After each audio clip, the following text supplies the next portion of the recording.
There is a specific frequency on a long-range radio that doesn't belong to any department. It's a dead channel. Static and white noise. But if you're high enough in the mountains, at the right time of night, that static starts to sound like breathing. My name is Caleb. I've spent the last 4 years working as a fire lookout in a remote tower in the North Cascades. My job is simple: watch for smoke, report the weather, and stay isolated for 6 months at a time. The isolation doesn't bother me. It's the company I didn't know I had that does. In my training, they warned me about high-altitude psychosis. They said that after weeks of silence, your brain starts to play tricks on you. You hear your name in the wind. You see shadows move just outside the reach of your flashlight. I believed them. Until last Tuesday. It was 3:14 a.m.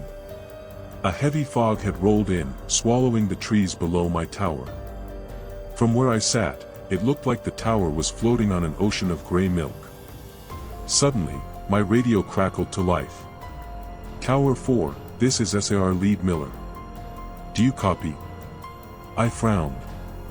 Miller was supposed to be off duty. And the signal was coming through the emergency band, but it sounded thin. Like it was being recorded and played back through a tin can.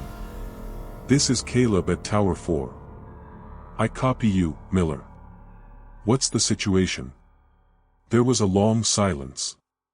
Just the hum of the forest and the wind hitting the glass panes. Then, the radio hissed. Caleb, it's cold out here. Can you see me? I picked up my binoculars and scanned the fog. Nothing. Just gray on gray. Negative, Miller. The fog is too thick. Where are you?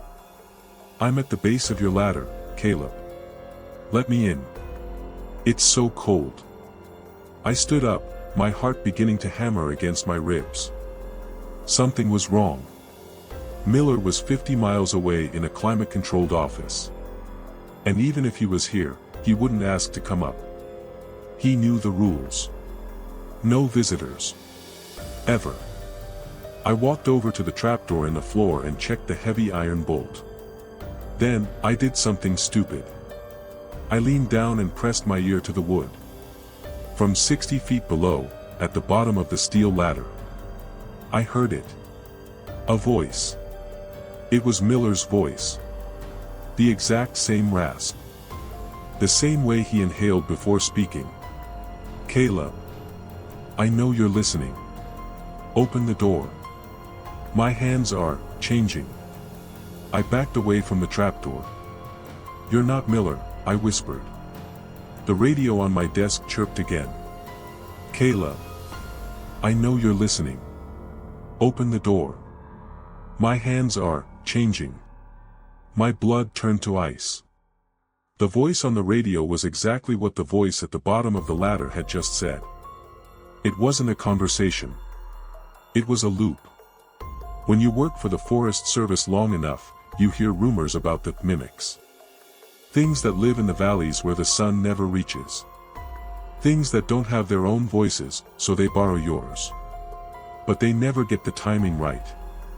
They're like a corrupted audio file. I grabbed my flare gun and my heavy-duty flashlight. I went to the window and aimed the beam straight down. The fog swirled, thick and suffocating. But for a split second, the wind tore a hole in the mist. I saw him. Or, I saw it. It was wearing a search and rescue jacket. The bright orange was unmistakable. It was standing at the base of the tower, looking straight up. But its neck was too long. It was twisted at an angle that would have snapped a human spine. And its face. It didn't have Miller's face. It had mine. It was my face, stretched over a skull that was too wide. My eyes, but they were reflecting the flashlight beam like a cat's, bright, glowing yellow. It opened its mouth. It didn't move its lips. It just opened its jaw until it unhinged. Tower 4, this is SAR Lead Miller. Do you copy? The voice came out of its throat, but the radio on my desk broadcasted it at the exact same time. It wasn't using the radio. It was the radio. I fired the flare.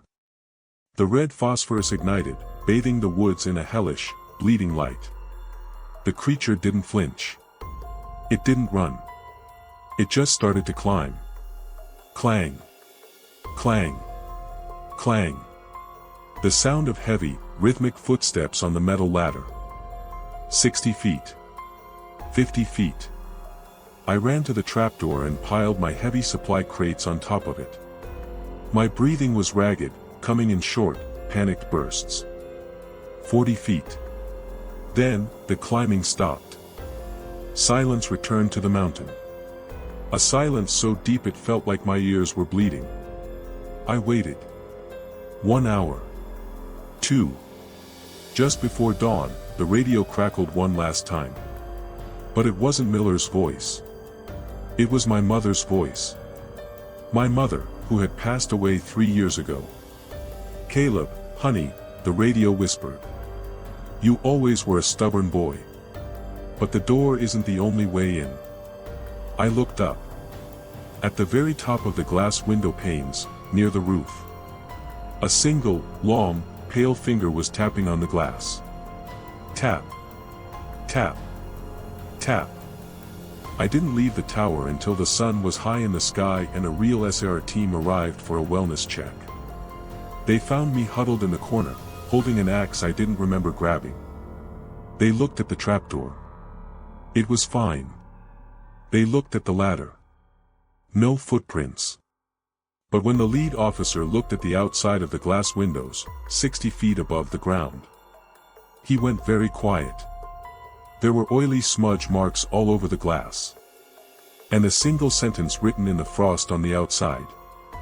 "Your voice sounds better from the inside." I quit the Forest Service that day. I moved to the city.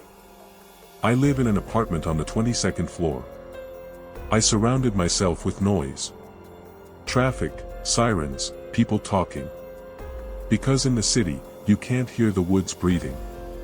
But last night, I was sitting in my living room. The TV was off. The city was unusually quiet. My phone, sitting on the coffee table, suddenly lit up. No caller ID. I picked it up. "Hello." There was a hiss of static. And then, in my own voice, the voice I'm using to tell you this story right now, it spoke. "Tower 4, this is SAR Lead Miller. Do you copy? If you're ever in the woods and you hear a friend calling for help, pay attention to the rhythm. If they say the same thing twice, if their voice sounds like it's coming through a speaker, don't answer. Because once they have your voice, they don't need you anymore." Have you ever heard a voice in the woods that sounded just a little bit wrong? Tell me in the comments. And whatever you do, stay away from the dead channels. Subscribe to the Midnight Files. Some echoes never die.